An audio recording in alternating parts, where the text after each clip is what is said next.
My area of research is Arctic climate change. And what I'll be talking about in this lecture is first a bit of a review of what have we seen in terms of changes in the sea ice cover in the Arctic. And then also, when do we expect the Arctic to become ice-free, and what are the mechanisms responsible for an ice-free Arctic? And what I want to specifically focus on in this lecture is three questions. Can we restore the sea ice in the Arctic Ocean? And if we can, what do we need to do in terms of our CO2 emission? And do we need to resort to sequestration or geoengineering? And finally, what are the timescales associated with the restoration of the sea ice? There's the political timescale, there's the technological timescale, because we're speaking of geoengineering and also sequestration, and there's the physical timescale associated with the climate system. One of the main misconceptions in the public is that there's a tipping point in the system. There's a point of no return. Once we pass that, once we lose the sea ice, we can never go back. This is one main misconception that I want to address. Basically, there are no tipping point in the climate system when it comes to sea ice. If we cut our emission of CO2, the sea ice will return. Professor Tremblay's research focuses on high-latitude climate change with special emphasis on the future of sea ice cover in a warming world. His work focuses on modeling, analysis of global climate models and satellite data, and field work. Professor Tremblay has published more than 60 refereed scientific publications with more than 100 co-authors. He is involved in the Canadian Arctic Net Mooring Deployment Program and the Canadian Arctic Buoy Program. His research is funded by the Office of Naval Research, the United States National Science Foundation, the Canadian Natural Sciences and Engineering Research Council, and ArcticNet, among others.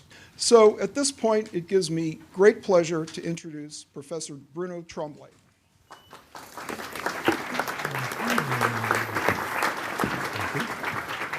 Thank you, John. Thanks for coming here tonight. When I usually give a talk about Arctic climate change, what I typically do is I talk about the observation. I talk about how the sea ice up there is really declining, especially the end of summer sea ice. For instance, we've lost about half of the summer sea ice area only in the last 30 years since we've been monitoring with satellite data. And basically, I explain a bit why is it that it's changing? The ice albedo feedback. The ice is a reflective media, it reflects the sunshine. The ocean is a very absorptive media, it absorbs the sunshine. There's a strong positive feedback that comes along with those two characteristics of the ice and the ocean. Talk about warm ocean current coming in and then triggering rapid ice decline. And then basically someone at the end asked me, so what can we do to reverse this? What can we do to change this? And then I say, well, we need to reduce our greenhouse gas emission. Okay, well, it's interesting to actually know what's happening up there. It's interesting why it's happening up there. But I think now we're ready for more pointy questions. I think now we're ready to move to the next step and really ask the question of, well, first of all, we will likely lose the sea ice cover in the summer in the Arctic in the next 2-3 decades. So can we bring the ice back in the Arctic Ocean? We keep hearing about tipping point in the news, points of no return. Basically, you cross some threshold and then you lose all of your ice and you can never come back. We keep hearing that on the news. Is this correct? Are there tipping point of no return in the climate system? Okay, these are the kind of questions that I want to answer. Also, what do we need to do if there are no tipping point? If we can bring the ice back, what do we need to do in terms of emissions? So yeah, we need to reduce our emission, but by how much? What do we need to do in terms of emission reduction? Is it something that we can achieve collectively, reduce those emissions to actually bring the sea ice back? Okay, and then the last but not least is the time scale. If tomorrow we reduce our emission, when will the ice come back? How many decades or years or centuries will it take before the ice comes back? These are all questions that I think now we're ready to answer, and we basically have climate models that we're using to actually answer those questions, and this is really what I want to discuss here today. Can we restore the sea ice in the Arctic?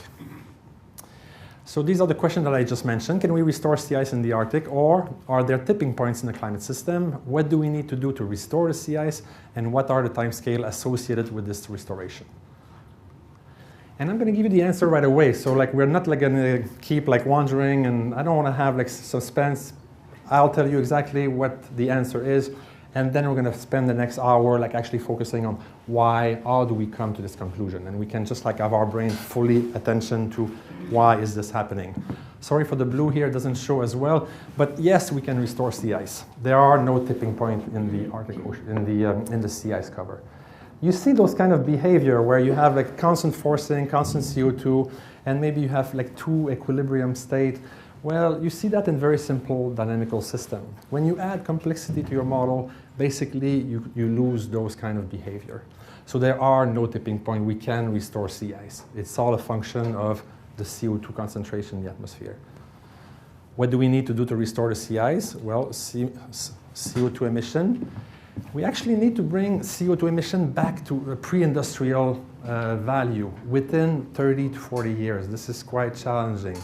If you want to maintain sea ice according to climate model, which participated in the last IPCC report, this is what you need to do. So you're going to be saying to me, well, Bruno, like, why do you bother? But then, okay, and which brings me to my point, which is like maybe we need like an engineering solution, or maybe we need sequestration solution. I'm going to be discussing those as well. Scientists are not very warm about engineering solution to this problem. Sequestration might be a little bit more like scientists are more at ease with this, but I'm going to be talking about what it means and basically like how we go about this. What are the restoration timescale with this restoration? Well, several decades. There's political timescale. There's technological timescale. I've just mentioned engineering solution, technology, and there's also the physical timescale. Political timescale is that if today all of you decide, yeah, this is an issue, we need to do something, it takes a while before the political machinery gets into motion, a decade or so. Basically, then there's the technological solution. Now you need to invest in those technology to actually sequester carbon or do something to actually help reduce the CO2 into the atmosphere. Those will take, again, a few decades.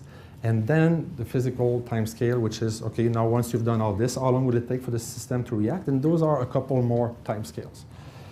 So, and this brings an interesting, so when we talk about like, we're talking about like 50 to 100 year time scale before we can actually achieve those things. So different stakeholders up in the Arctic have different interests. Like an oil company, a shipping company might be very happy to see the ice disappear because it's more like places where they can drill for oil. A shipping industry, like it's going to cut their transit time by half to go from Europe to Asia. That's pretty good. Local Inuit people might not be so keen because like it's, when you talk to Inuit people, like they talk about the sea ice as the land. They say like when we go out on the land, what they mean is that when we go out on the land fast ice, basically, like the ice for them is the land. This is where they hunt. This is where they fish, like for seals and polar bear.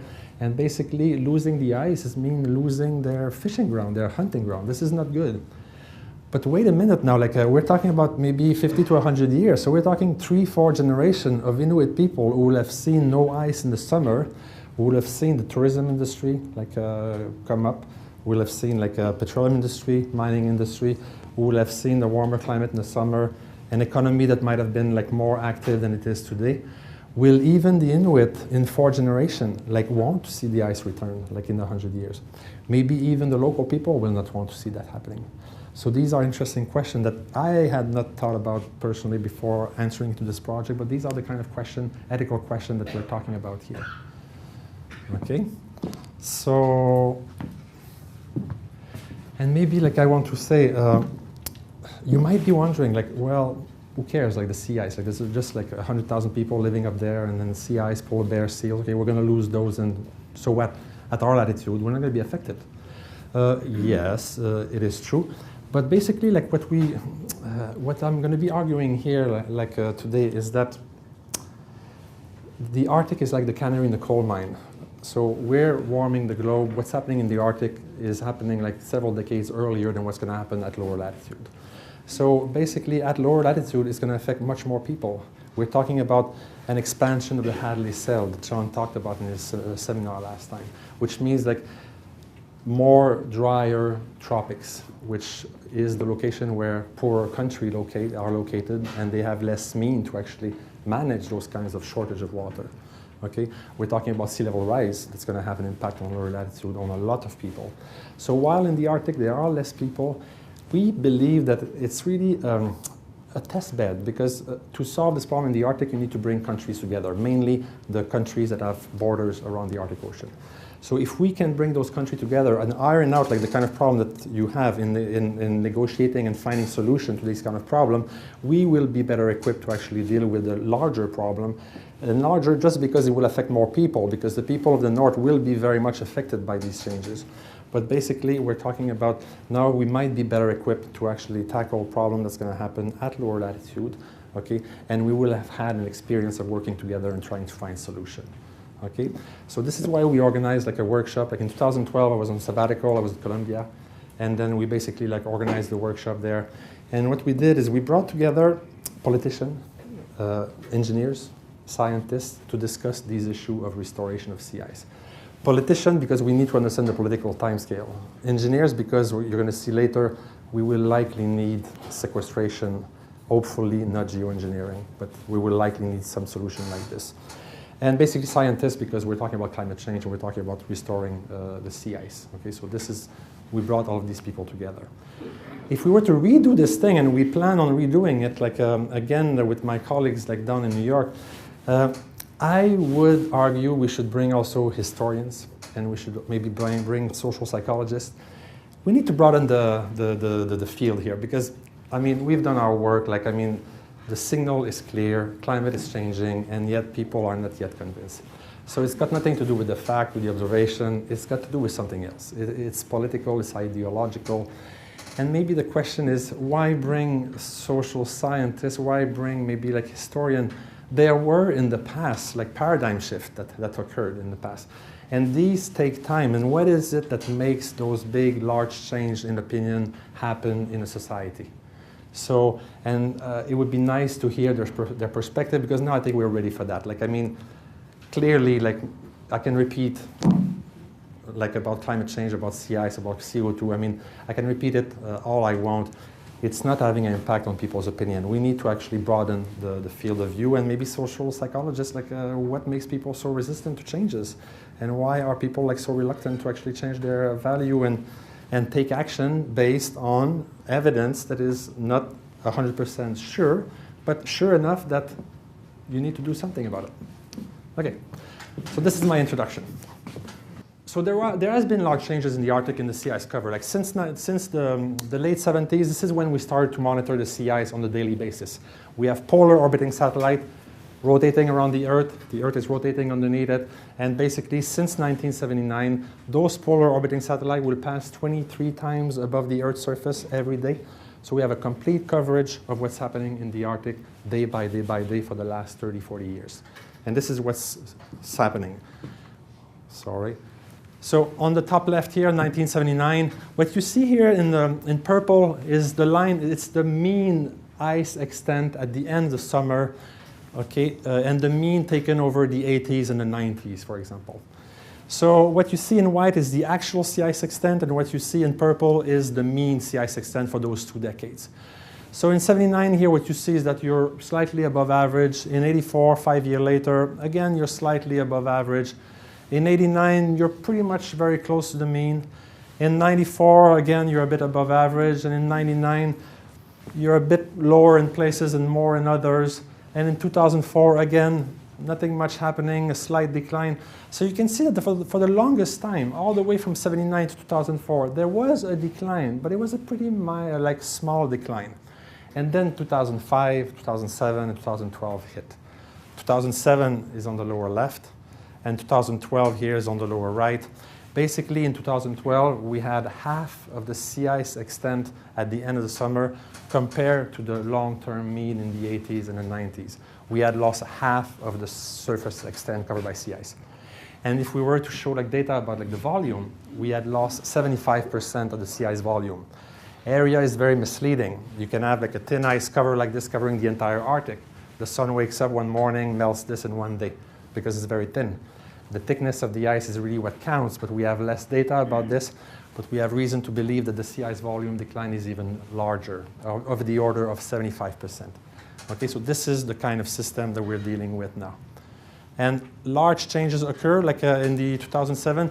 Basically, it's a preconditioning. What's happened is that in those 2 decades where I see not very much changes, there were changes. There were changes in the thickness of the sea ice. Okay?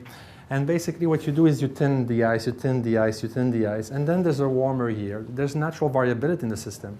But now the warmer year onto a sea ice which has been preconditioned and thinned will have much larger impact than on the thicker sea ice cover. You start opening up the pack, then you have open water absorbs the sunshine, absorption of solar energy, then create more melt, and then you have the whole ice albedo feedback kicking in. And then frankly, there's other feedback. Once you have open water, the atmosphere warms above it, and you no longer have ice cloud in the Arctic. What you have is liquid water cloud. Ice cloud lets the long wave from the Earth just go through, and it doesn't really interfere.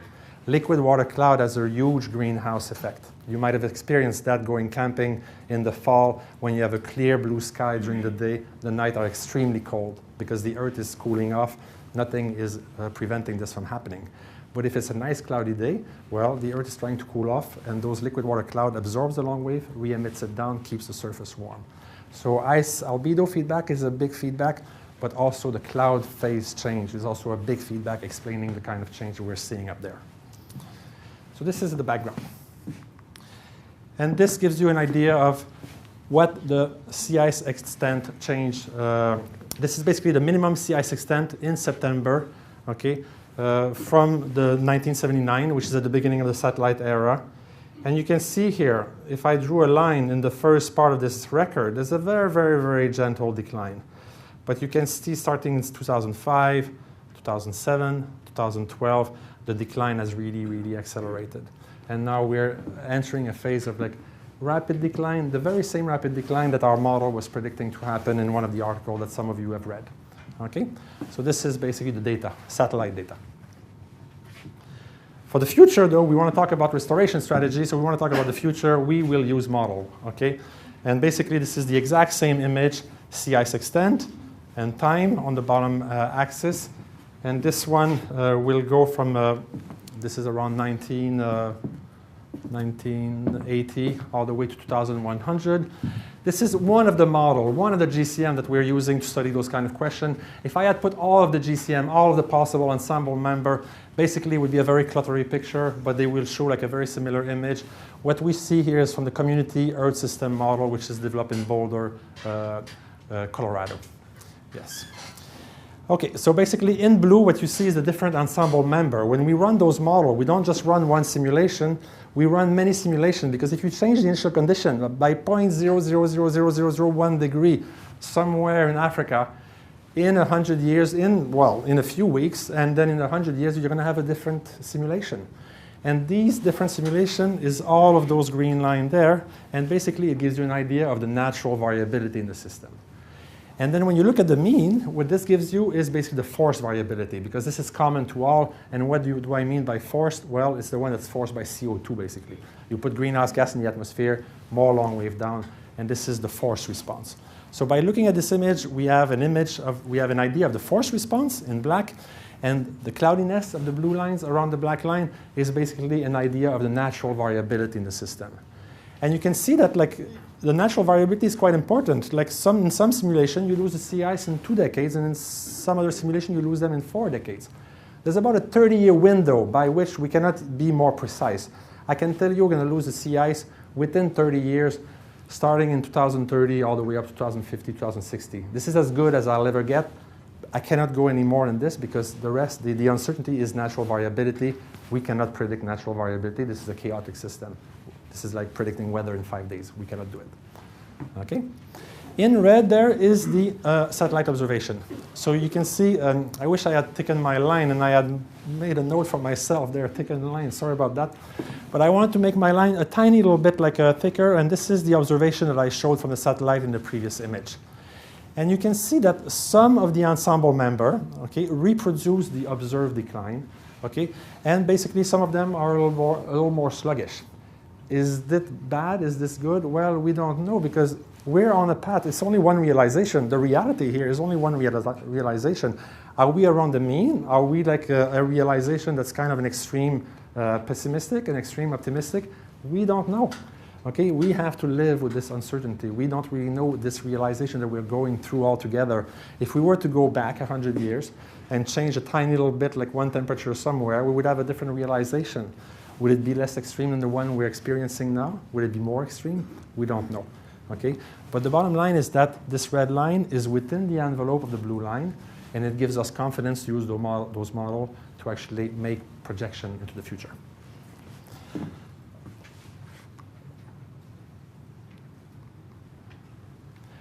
So on this panel, we had a politician, and this guy was Rafe Pomerantz, and he was the assistant deputy minister in the Clinton administration for the environment. And he told us, like when we started, he was on the committee, or the organizing committee, and he told us, look, like if you want to sell this to politicians, you need to talk about the services that the Arctic is providing. They want to know what service they get for what money they're going to be investing. That's the way politician works. So we kind of I'm framing this article and also like this talk today in terms of what are the services that the Arctic is providing for us locally and for us globally. Okay, so I'm talking about local services and global services. Local services, well, habitat, polar bear, seals. On the top left here, what you see like is algae underneath sea ice, which is the basis of the ecosystem there. And what you see on the bottom left here is Arctic cod. So basically, there's a whole ecosystem around the sea ice. And there's animals that are designed to actually work from this like hunting base. And so basically, this is one service. If you lose the sea ice, you lose those habitat. Subsistence hunting, Inuit health. These are, again, local services. Inuit, more and more they will eat food from the south, but basically like the traditional food, like polar bear, seal meat, and things like this, and fish, it constitutes about 20–30% of their feeding habit, but it constitutes about 80% of the nutritional input that they take. So it's a relatively smaller percentage of their total food, but it's a significant percentage in terms of like vitamins, nutrients, and things that they actually need to actually be healthy. So again, if you lose the sea ice, you lose this service. National security. I don't know, some of you might have followed the news, but there was a Russian flag being planted in the North Pole. What I'm showing here is a map of the Arctic Ocean. And basically, I'm talking about national security here in the context of the law of the sea says every country is allowed 200 nautical miles away from their shore or the edge of the continental shelf, whichever is farthest. Okay? So if the Russian here can demonstrate that this Lomonosov Ridge in the middle of the Arctic here is an extension of their continental shelf, basically they can claim all the way here, they can claim this region here of the Arctic for natural resources, for petroleum, and for all of these things, all the way to north of Canada and Greenland. And geologically speaking, look at the shape of this thing. This thing, millions of years ago, was actually out on the edge of the shelf.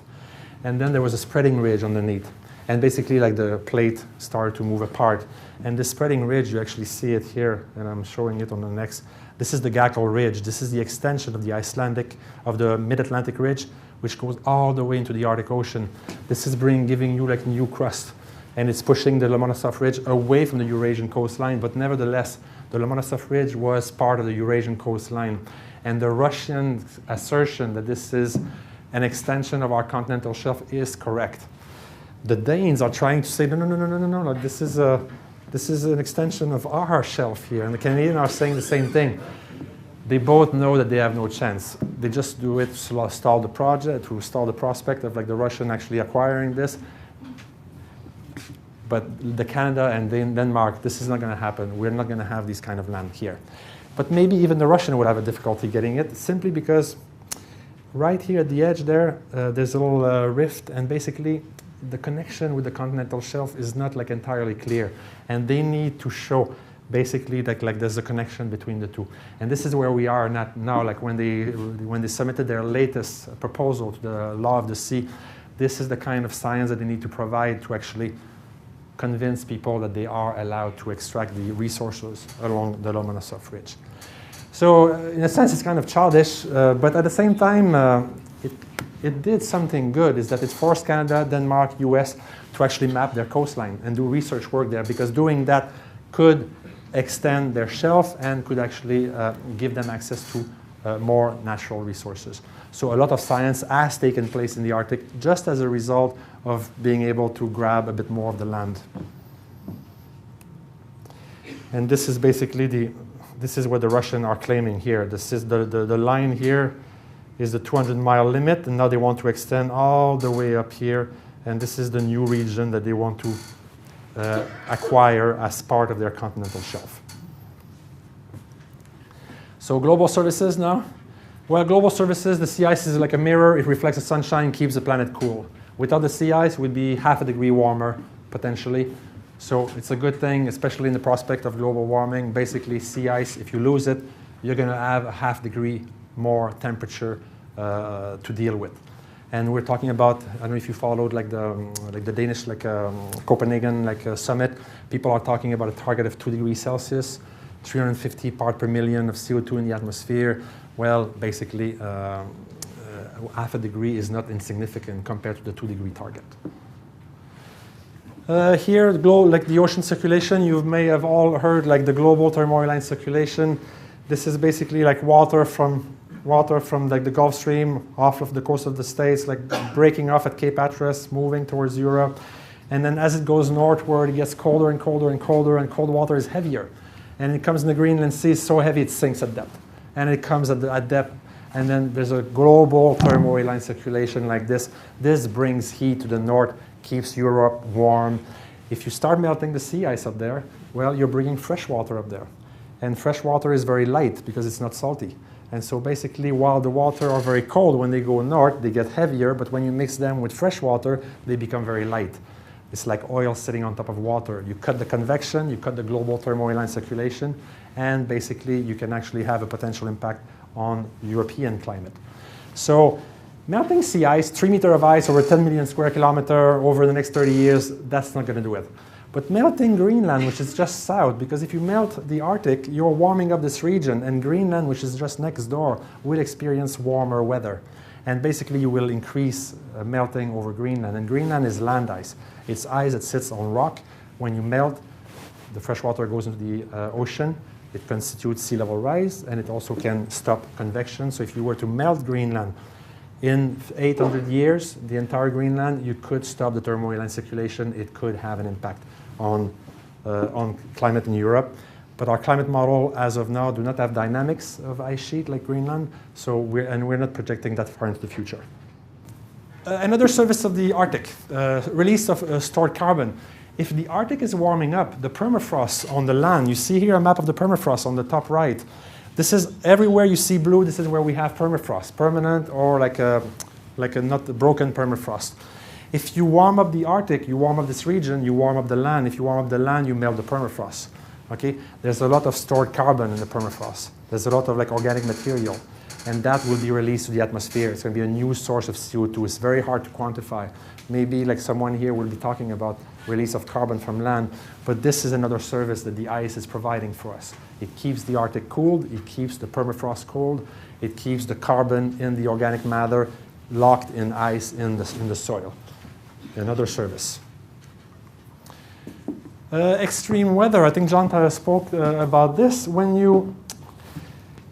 With CO2 in the atmosphere, what we're seeing is polar amplification. The warming in the Arctic is larger than the warming at the equator. And this is just because of this ice albedo feedback. You transform a region which was continental climate because you have ice into a region which is maritime climate, which is very mild because now you have ocean.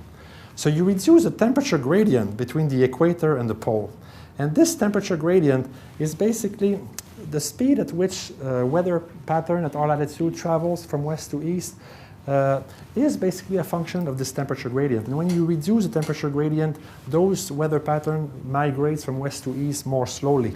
Sometimes so much that they're actually stationary. We call them blocking highs.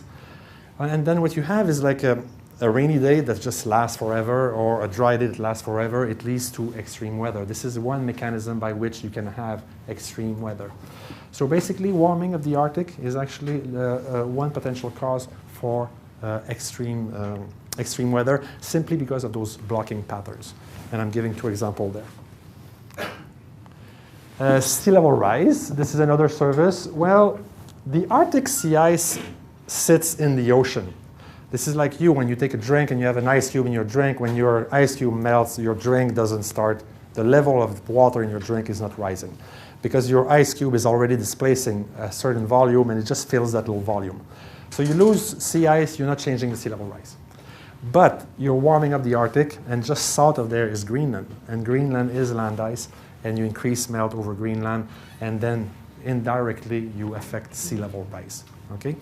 And this is just like a, it's actually a slide that I took from a climate skeptic website. So I love using climate skeptic like material to actually promote the climate case.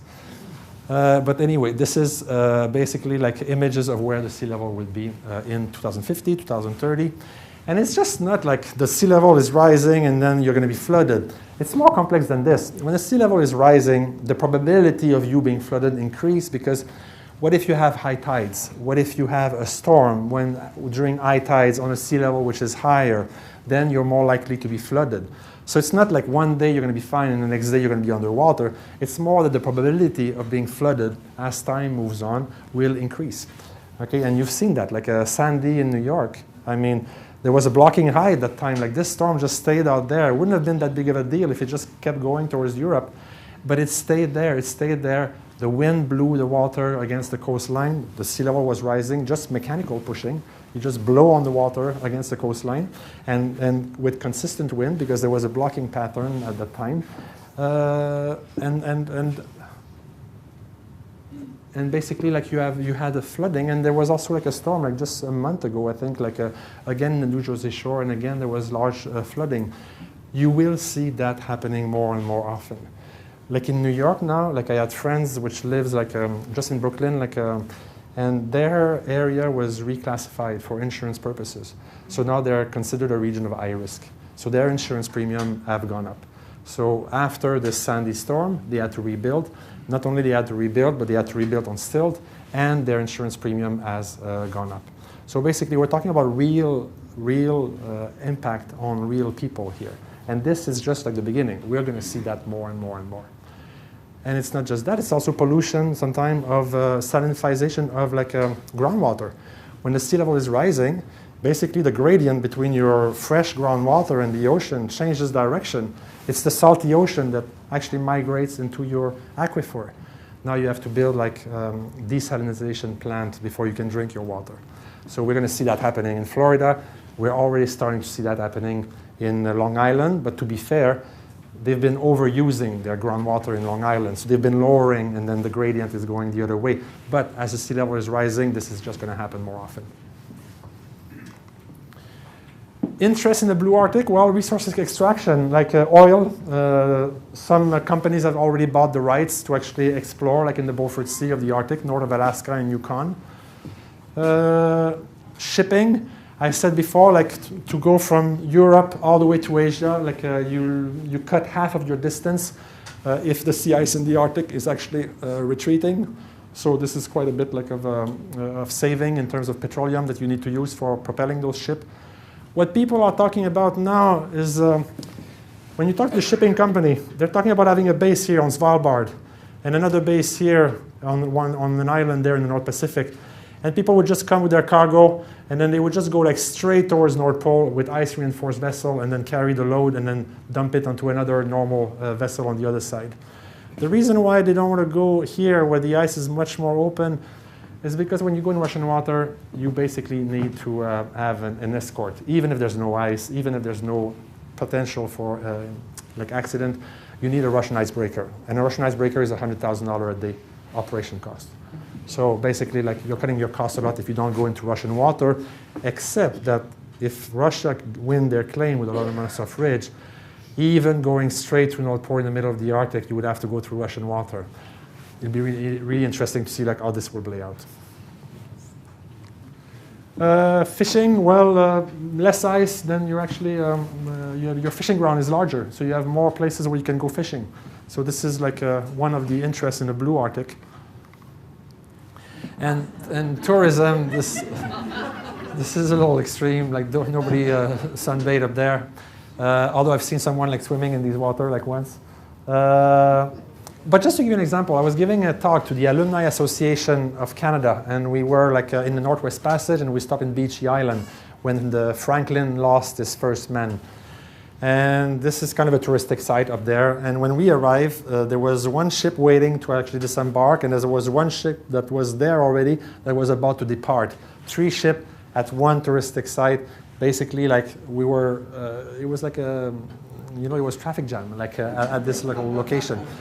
The melting is like the season is only a month and a half, but it's intense. Once we have this month and a half, there's a lot of ship going there. French ship, Finnish ship, Russian ship, like American ship, they all go there like for tourism. So this is certainly like one interest in the blue Arctic. Okay, so in the introduction I said to you guys, like we're going to need to think about CO2 emission and CO2 reduction. So, and then, well, is it realistic? Like sometimes we're thinking, well, the emission keeps increasing.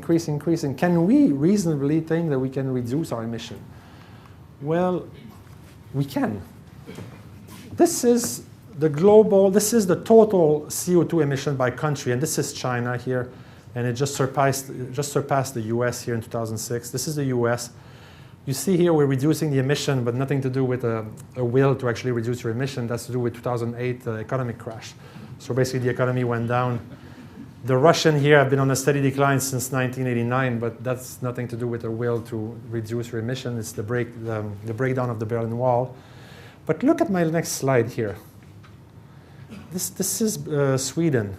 Since 1970, Sweden has decreased their emission by half with technology that exists today. So basically, you can build buildings that are basically almost self-sufficient in terms of energy. If you orient them correctly with the sun, there's all kinds of like new way of building that can actually achieve this goal. Just like a warming up building and those kind of like infrastructure, this is 40% of our greenhouse gas emission. So if you go with like just like a building code, just like what they're implementing now in Germany, you can cut half of your emission like right there. It's very simple. The other half, well, is transportation. If you have like more like a public transportation, trains, things like this, well, electrical car, basically like there's a lot of potential for reduction. Like Sweden, I haven't heard of like them like going out of their way to actually get those reduction into the work. But maybe I haven't been following close enough. But basically, they've reduced their emission by half simply since the last 30 years. This is the emission per capita. And then you see Canada and the US are quite close. We're a very small population. This is why our total emission is so small. But nevertheless, what's a bit troubling is that when you look at China down here, okay, they have a big rise. And you see they're much, much, much lower than what we consume here per capita. So basically, there's a lot of potential for them to consume a lot more, and there are a lot more people. So you're seeing me coming here. Like basically, we need to collaborate. We need to share technologies. We need to. They have a lot of power plants that they design, that they build. They're all based on coal. This is really like not very efficient in terms of like CO2 emission. Basically, there's going to need to be like a different mentality of like basically sharing technology. And because what's happening in China is also affecting us. If we can help them reduce their emission, we're helping ourselves. Sounds selfish, but it seems like it's the only way to make anyone move. You need to go with like, what's in it for me? And this is just like a population growth, just to give you like the previous slide, like which is like a per capita times the population growth, gives you like the total production. Okay, so we're talking about like we're going to need to cut like our emission. Let's say where are we in terms of CO2 concentration in the atmosphere, like and where were we in the past? Well, this is where we are. This is a time series from Mauna Loa, starting in 1950, 1960. I don't have my glasses, sorry. And then all the way up to today. We are at 400 roughly part per million of CO2 in our atmosphere. Okay, this is where we are now. Okay, so historically, like what kind of level were we at, and where do we want to go? Like where was it? Like pre-industrial? What does pre-industrial mean? Well, when we want to go farther back in time, what we do is we can core in Antarctica, for example. We do a core, and we take the ice out. And when you look at the ice, it's kind of whitish. You know, like in your freezer, when you have ice, it's white. Those are air bubble. So basically, when the snow falls on Antarctica, more and more and more falls, then it sinks deeper and deeper and deeper, and the snow turns into ice.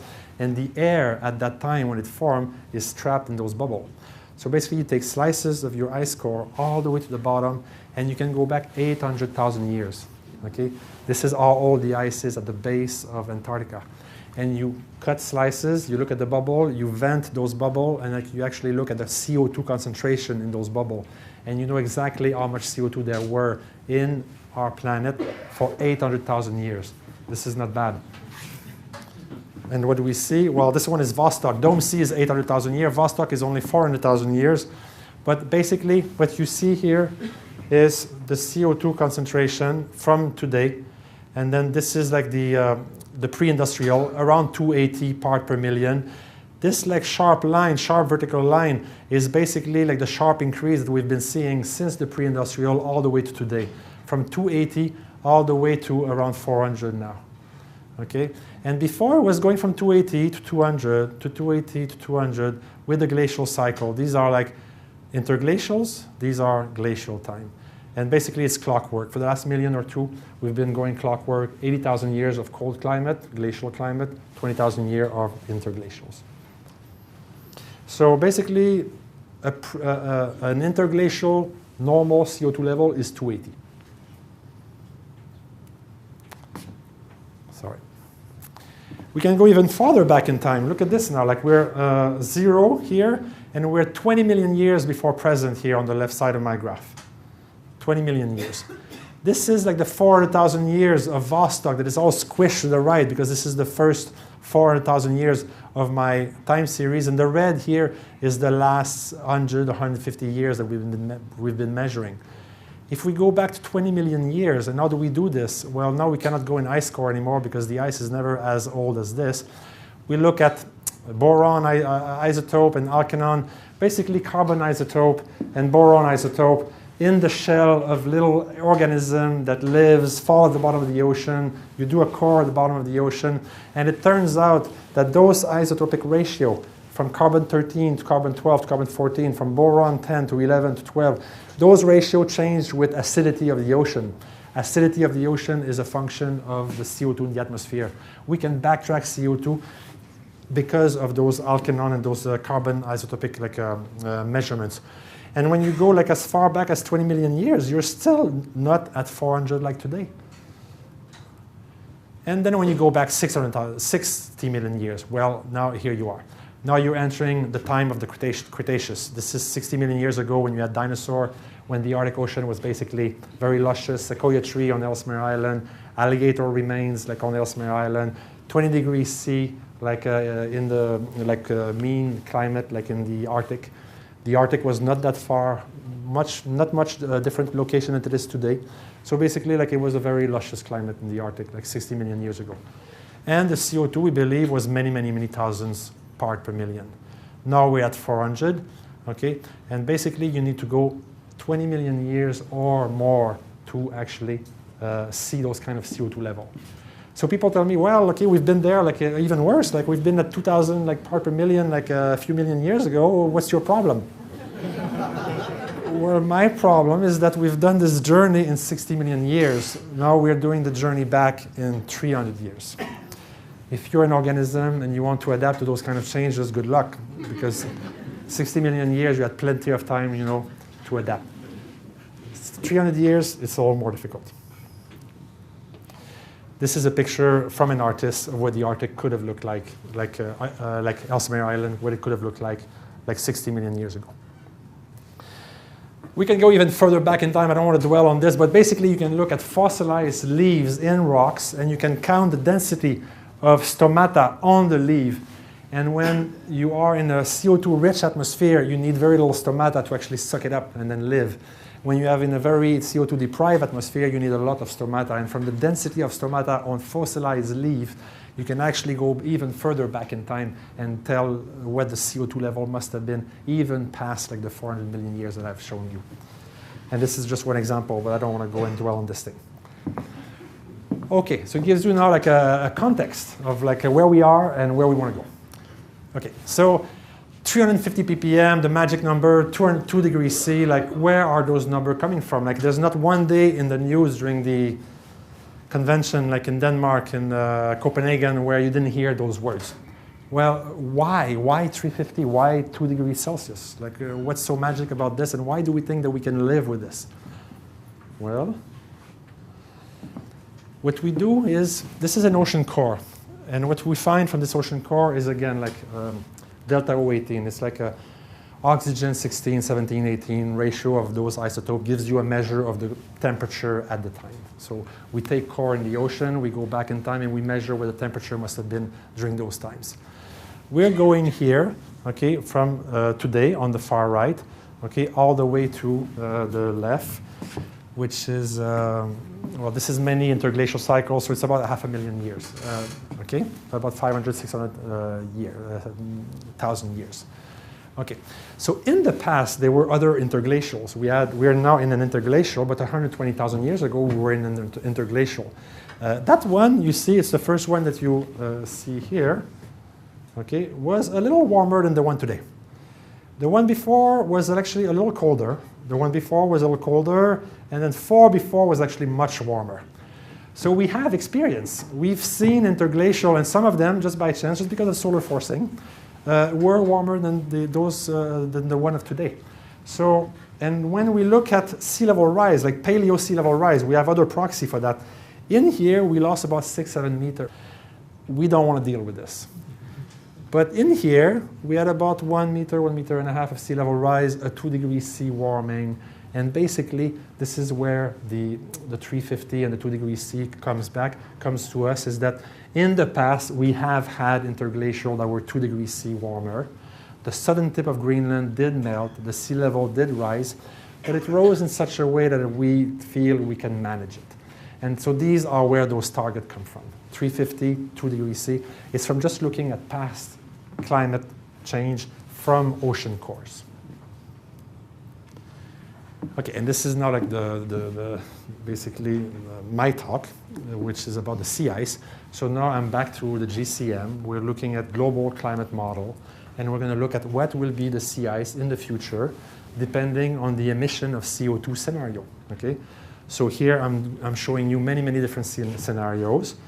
These are observed CO2 level, observed emission level, and now the RCP 8.5 is this red line here. This is like business as usual, okay? So basically the CO2 emission keeps increasing, and in 2100, well, you kind of run out of fossil fuel and then you level. The RCP 6.5, well, you let it increase, and then you take action near the end of the century, and then it stabilizes here at a lower level. And then here in the RCP 4.5, well, you increase, and then you take earlier measure and you reduce your emission to this level here, okay, which is higher than pre-industrial. And the 2.4 here, you take action immediately and you reduce your emission to pre-industrial level. These, we don't know what we're going to do about CO2. I mean, chances are we're going to be on the red curve for a while, but basically we don't know, so we try everything that we can, and we see like this is an envelope of possibilities that we may be considering. So what will happen to the sea ice if you run your sea ice model with those kind of emission? Basically, when you do this, these are the corresponding CO2 concentration in the atmosphere with those emissions that I've shown you before. If you do the RCP 8.5, you will stabilize at 2,600 part per million. If you do the RCP 6.5, you have 800 part per million, 4.5, 550, and then the RCP 2.5, you're going to have 350 part per million. This is the famous 350 here that like Jim Hansen and all of these people say we should be shooting for. Okay? But look, like to have 350, what does it mean? Look at my previous slide. It means we need to bring back the emission to pre-industrial level and start acting now. It's pretty aggressive. This is to reach Jim Hansen's from NASA GISS, and you know, like 350.org, and if you read those like those news agency, but basically this is what you need to do. Bring the CO2 emission to pre-industrial and start now, and bring them down to pre-industrial by around 2080 or something. So what is the sea ice doing when you do that? Well, in black, what you see is the observation that I showed you at the beginning of my talk. Okay, and this is climate model projection in different colors. So if you look at the red curve here, this is the RCP 8.5. This is the one business as usual. So business as usual, the sea ice goes down to 0. It basically means you have an ice-free Arctic. You have lost your sea ice cover. If you go with the RCP 4.5 or 6, which were also pretty aggressive, basically you're left with about 1 million square kilometers of sea ice, and this is what the Arctic would look like. Basically a bit of ice north of the archipelago, a bit of ice in the archipelago, but for all practical purposes, we call this a seasonally ice-free Arctic. okay? And if you want to maintain a sea ice cover in the Arctic, if you use RCP 2.5, which is the most aggressive in terms of CO2 reduction, what you get is sea ice level similar to what we've seen in 2012, 2007, that we think of as very retreated. Well, if we did that very aggressive scenario, we would kind of settle around that kind of ice, okay? There would be ice in the Arctic. There would be enough for polar bear to survive, for local Inuit to have their traditional food and everything. So basically, if you want to maintain the sea ice cover, it's basically the same target as what Jim Hansen has suggested we do in order to avoid tragic climate change associated with drought in the subtropics, sea level rise. Basically, the target to maintain sea ice in the Arctic is the same target as for those other considerations. 350 parts per million, and bring the emission down to pre-industrial within the next 60 to 80 years. Okay, so this is what I just said. Well, can we do this? I mean, Norway reduced their emission by half in 30 years. That's not enough. Even if everybody did that, that's not enough. We will likely need means to actually eliminate CO2 from the atmosphere. And those that we are considering now are, the one that I find maybe the most plausible at this point is carbon dioxide reduction, which is emission reduction and carbon capture and sequestration. What we mean by sequestration is that you strip the CO2 out of the atmosphere. You turn it into calcium carbonate, the white stuff that you see inside like oysters. You basically transform it into a solid, and then you bury it in a mine, and then you hope that they're stable down there and that they're going to stay there in the solid form. A lot of universities in the world are actually doing experiments where they shoot CO2 into the rock, and they see how stable it is and how much we can store in there. So this is research that needs to be done, and there's not enough of this research that's being done. But basically, if we're going to need to go there, we're going to need to invest more heavily in those kind of research. This is what it could look like. You see here those big fans on the left.